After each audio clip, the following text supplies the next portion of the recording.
Am I the antagonist for asking a mother to not let her kids search for something on school iPads? Apologies in advance for being on mobile and making this a bit lengthy and confusing. Please do not share this elsewhere. So I'm a 32-year-old woman who has 2 boys. My youngest is 4 years old and attends reception, equivalent to pre-K in the US. The parents in his class had set up a group chat to discuss school events and share reminders. These parents have known each other since their kids were in nursery at 3 years old. However, my son wasn't in nursery with them as he attended a specialized program that year due to being autistic.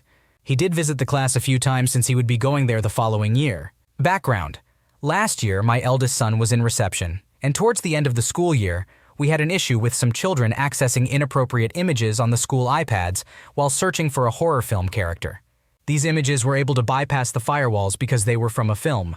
I'm not sure if the school has found a solution to this issue. In the group chat, one mother mentioned that her daughter was currently watching an R-rated horror film. I politely messaged her to explain the issue we had last year and warned her to tell her child not to search for that kind of content in school, as the school was upset about it last year. Well, she got upset. She claimed I was trying to parent her child and criticized my choice of words. I explained that I wasn't telling her what to do, that it's her decision whether or not to let her child watch it. I was just trying to warn her so that she wouldn't get in trouble with the school. I also apologized if my wording was off, as I am autistic myself and sometimes struggle with communication. However, she continued to attack me and said that my autism wasn't an excuse and that I should have stayed out of it. She argued that it was the school's problem if her child searched for such content in school. At that point, I decided to leave the group chat since I had already apologized and explained myself. I didn't want my son to be scared after school, so I decided to speak to his teacher about it. The teacher acknowledged that it was a school issue, so I decided to make it one. I asked the teacher if the issue with the firewall had been resolved and explained what was said in the group chat. The teacher assured me that she would closely monitor tablet use, although she mentioned that they rarely use the tablets as she believes children have those opportunities at home. I felt much calmer about the situation after speaking with her because my son is nonverbal and cannot tell me if something is wrong or if someone has been mean to him. So am I the one in the wrong? Firstly, for saying something to the mother, and secondly, for bringing my concerns to the school. Based on the information provided, it does not seem like you are the asshole in this situation. You were simply expressing concern and trying to inform another parent about a potential issue at school. It's understandable that you wanted to ensure your son's safety and well-being. Additionally, bringing your concerns to the teacher was a responsible action to take. It appears that the other mother overreacted and took offense to your message, escalating the situation unnecessarily. It's possible that she misunderstood your intention and communication style, despite your attempts to clarify. Overall, you are acting with the best interests of your child and the school community in mind. Am I the antagonist for continuing to be friends with someone my best friend doesn't agree with? I, a 20-year-old female, have 2 best friends, both also 20 years old and female. For context, they are complete opposites. Let's call them Pink and Red. I've been best friends with Red for 8 years and only 5 with Pink. We have been an off and on trio for some time now. I met Red in middle school, and we have been inseparable ever since. Pink is also a very good best friend. We worked together for a few years and even went into the same sport together. Pink texted Red explaining that she didn't want to continue their friendship because she didn't want someone like Red in her life. Red makes bad life choices. I think this is understandable. However, Red took this personally and declared war on Pink, claiming she was trying to be better than her, shaming her, putting her down, and attacking her personally. I saw what Pink said to Red, and it was respectful and not in any way harmful, which made me confused as to why Red would think all of this. Flash forward, Pink and I had 2 concert tickets planned for months. A few weeks before the concerts, Red asked me if I was still going with Pink. I communicated that I was still going to proceed with those plans because I had been excited for these concerts. Red then got super upset and claimed I was being a bad friend for going to the events with someone who has it out for her. I explained to Red that my relationship with Pink has nothing to do with her. My friendship with Pink is separate. Just because Pink doesn't want to continue being friends with Red doesn't mean I have to stop being friends with Pink. We then got into a huge argument, and Red explained that she felt betrayed, hurt, and that her feelings felt invalid. We went back and forth with paragraphs for days. In her paragraphs, she explained that I was disrespecting her by continuing to be friends with Pink. She claimed I was leaving her out and never making time for her, etc. In my paragraphs, I provided her with actual examples of times I volunteered to change my plans so she could come over. I explained to her that my relationship with Pink is between me and Pink. I apologized and even tried to find a solution to the problem. However, she disregarded it and sent back more paragraphs basically saying, "You never make time for me. I feel like you don't love me. You're my best friend. You have to stick by me at all times," etc. We then agreed to give each other space and stop talking. And that was 8 months ago. I haven't spoken a word to Red since, but I still think about her almost every day. We even told each other that we would be each other's bridesmaids in the future. We were inseparable. I went to the concerts with Pink and we had a blast. However, on occasion, I still think about Red and who is really at fault in this situation. I understand why Red was upset, but in my opinion, she let it go too far and made it a bigger deal.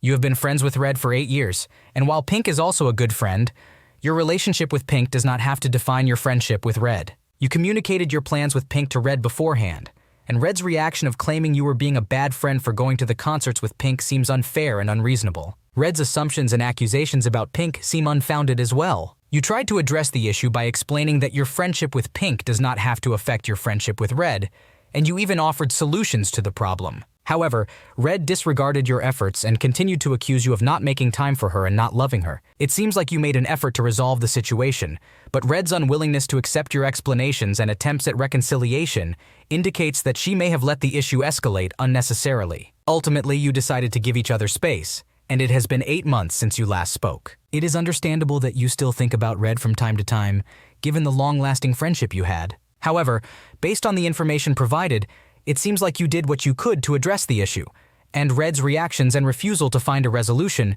contributed to the current situation. Am I the antagonist for not caring about my friend getting upset anymore? I am a 17-year-old female who is still relatively inexperienced in socializing with different types of people. I have a close friend, also 17 years old and female, whom I generally get along well with and can relate to. However, there is one aspect of her behavior that bothers me. When she is upset, she tends to withdraw and barely speak to me. While I understand that some people are like this, what really bothers me is that she acts cold towards me. I try to initiate conversations during these times, but she dismisses me, regardless of the setting, even if we're at a party. At least she does let me know if she doesn't like something. However, it becomes uncomfortable because I am physically next to her and unable to have a proper conversation. Maybe this is just my issue.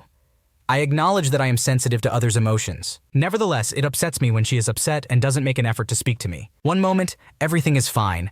But when something goes wrong, it's like I don't exist to her anymore. It has reached a point where I am afraid of upsetting her further if I try to talk to her. So now, whenever she gets upset, I keep my distance and let her be. I genuinely don't know how to deal with someone who completely ignores me when they are upset. I understand that she has valid reasons for reacting this way, as she does explain them when she's in a better mood. But I honestly don't know how to handle her behavior when she ignores me, other than distancing myself, which may be for the best. Perhaps I'm just not close enough to her to understand. I feel replaceable when she acts this way, so maybe I'm overthinking things. I don't know how to discuss my feelings about this with her, and she is aware of this since she acts the same when upset. My other friends are aware of the situation, and we all understand that it's just how she is. After all, even friendships need boundaries. I am writing this because it happened again, and it has left me feeling down. We do text each other every day and have phone calls when we have free time, although that is rare due to school. We also hang out occasionally in school. Is this normal? Do other people behave this way when they're upset, and is it acceptable? If I am in the wrong here, I apologize and I'm open to improving myself. It's completely understandable that you feel upset and confused about your friend's behavior when she's upset. It can be difficult to navigate relationships, especially when you're still learning about different types of people and how to socialize. However, it's important to remember that everyone handles their emotions differently, and some people may need space or time alone when they're upset. While it's perfectly okay to feel hurt or misunderstood by your friend's actions, it may not necessarily mean that she doesn't value your friendship. It could simply be her way of dealing with her emotions. However, it's important for both of you to communicate openly and honestly about your feelings. Consider talking to your friend about how her behavior makes you feel. Let her know that you understand that she may need space when she's upset, but it hurts when she acts cold towards you. Communication is key in any relationship, and by expressing your feelings, you might be able to better understand each other's perspectives. Additionally, it might be helpful to explore other friendships and social circles. This can help you gain more experiences and perspectives, and it's always healthy to have a diverse group of friends. Remember, it's okay to set boundaries and prioritize your own emotional well-being. Overall, it's important to have open conversations and understanding in any relationship. Keep in mind that people have different ways of expressing themselves, and it's important to respect those differences while also considering your own feelings. Am I the antagonist for not letting my father see my kids? Since I was a young teenager, I had a very difficult relationship with my father. As I started to form my own opinions and interpretations, it became increasingly challenging to communicate without escalating emotions. My father had a tough childhood, so I don't blame him for how things were when I was a child. I know he was trying his best. Eventually, I moved away from home and got married at 18. During the time I lived further away, I was also processing a lot of my past. At some point, my father apologized to me for making me feel like I didn't belong to our religious community. This was the first time I felt a genuine connection with people in church after moving away. A couple of years later, I came back with my family. However, the problem was that my father's behavior somehow escalated, and he continued to treat me as if I were a child. As I had my own opinions, my dad became increasingly hostile towards me. I honestly believed that our personalities didn't work well together, so I tried to resolve the conflict by talking to him. Unfortunately, it didn't go well. My father tends to get very angry when he perceives criticism, especially from his children. As his attitude towards me worsened, so did his interpretations of my words. He started seeing criticism where there was none, and I couldn't even understand why he was angry and yelling at me during normal disagreements. But then I noticed that I wasn't the only one receiving this treatment, so I decided to speak up and tell him that it was wrong to treat people this way. However, the situation only worsened when more people began talking to him about it regularly. He became even more hostile and reactive. Eventually, people started calling him out publicly, and I admit that I didn't always respond well to his actions. It's common for people to revert to learned roles from childhood, so when he raised his voice, I tried to defend myself and others. I've already apologized for the way I spoke to him, and I am actively working on improving my reactions. My father ended up deceiving people, vilifying us, and escalating his behavior even further. As a result, we decided to cut off contact with him until he is willing to have a productive conversation to resolve things, although he has refused to do so from the beginning. It has been 2 years since we have had no contact with him. However, my mother-in-law and some other people believe I am wrong for not allowing him to see my kids. I want to protect my children, and I simply do not trust my father. Standing up to him is also difficult for my mother. Emotionally, it has been challenging for me as well. I recently gave birth, and I mourn the relationship my baby will never have with their grandfather. However, we are waiting for our eldest child to grow up a bit more so we can explain the situation and let her make her own choice. I love my father, and I want us to be a family, but I don't think it would be healthy for anyone if I were to accept his behavior. I have no intention of keeping his grandkids away from him. Am I truly using my kids against my father? Am I wrong for refusing him the right to see his grandchildren?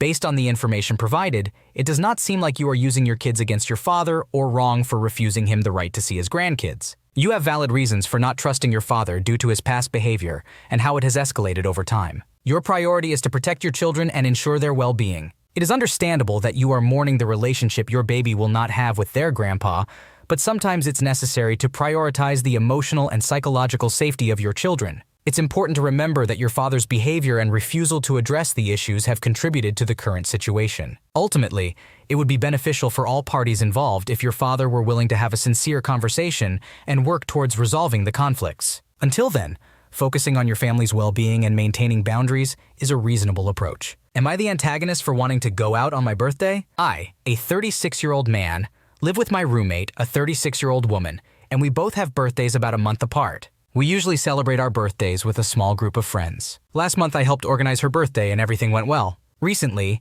we planned what we wanted to do for our birthdays, which was going out to dinner with the same group of friends. I communicated with my roommate and everything seemed fine. However, on the day of the outing, she seemed annoyed and expressed that we had just gone out for her birthday and that we should have stayed in and watched a movie instead. I was confused and asked if something was bothering her about going out. She explained that she doesn't enjoy going out frequently and thought it was unreasonable to expect her to do so again so soon after her birthday. I acknowledged her preference for staying in, but also reminded her that I have a twin sister whose birthday I also have to consider when planning celebrations. She dismissed this, insisting that we should have skipped dinner altogether. I expressed that I wanted to celebrate my twin's birthday and invited her to come, but she chose to stay home. To avoid embarrassment, I told our friends that she wasn't feeling well. When I returned home, she was furious with me for going out, accusing me of being selfish. I was hurt and confused, so I cried and asked her to explain how I was being selfish. She claimed that it was because we had just gone out and that I didn't care about her preference for staying at home. Since then, it has been tense between us. Am I the asshole in this situation? It seems like you made a genuine effort to include your roommate in the planning process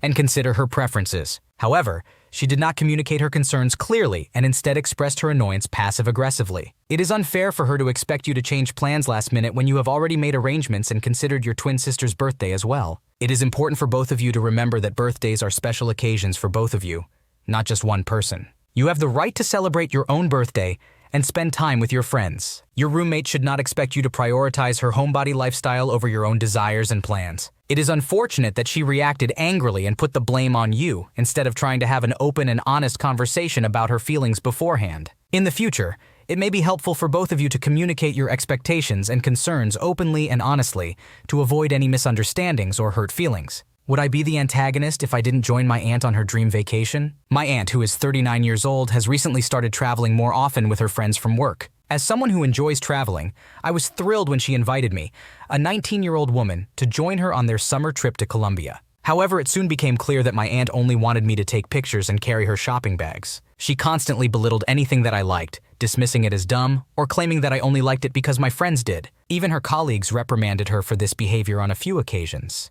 Next year, I am moving to Europe to live and study. Since traveling within Europe is relatively inexpensive and my partner resides there, I started thinking about some affordable trips to visit them. However, now that I am moving, my aunt has been doing two things. First, reminding me that I won't be able to travel with her anymore because I'll be too far away.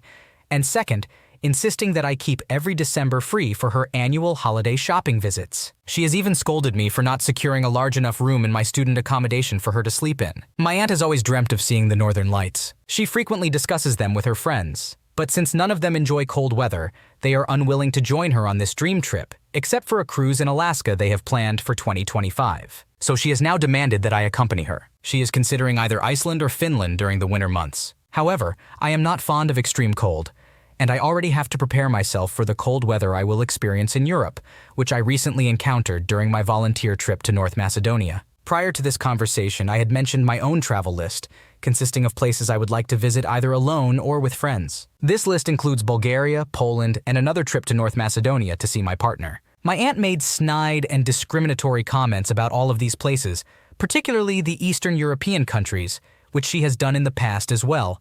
For example, asking if I am seriously going to a former USSR country and if they have issues with terrorism. She also claimed that nobody cares about those countries. She even went so far as to say, "At least I'm not risking my life when I want to travel." I politely informed her that I am not enthusiastic about traveling to such cold countries and that I have my own list of destinations. In response, she argued that I shouldn't refuse because I will be moving to similar temperatures myself. While I am aware that I will experience this kind of weather while living in Europe, it is a sacrifice I am willing to make, considering it as a means to escape an unhealthy home situation which she is well aware of. Moreover, I don't believe I could handle a trip with extremely cold temperatures accompanied by her negative attitude. She has already begun getting snappy about my stance and is becoming pushy on the subject.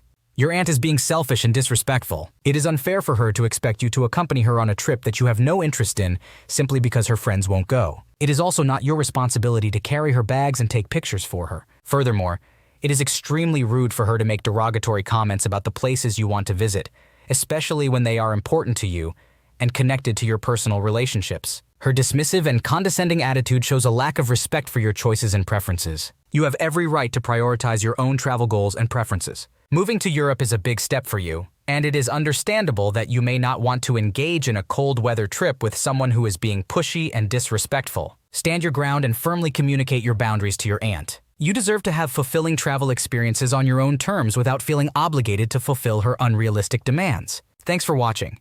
When you subscribe, make sure to hit the bell to turn on notifications so you never miss a video. To finish listening to all the stories, check out the playlist in the description.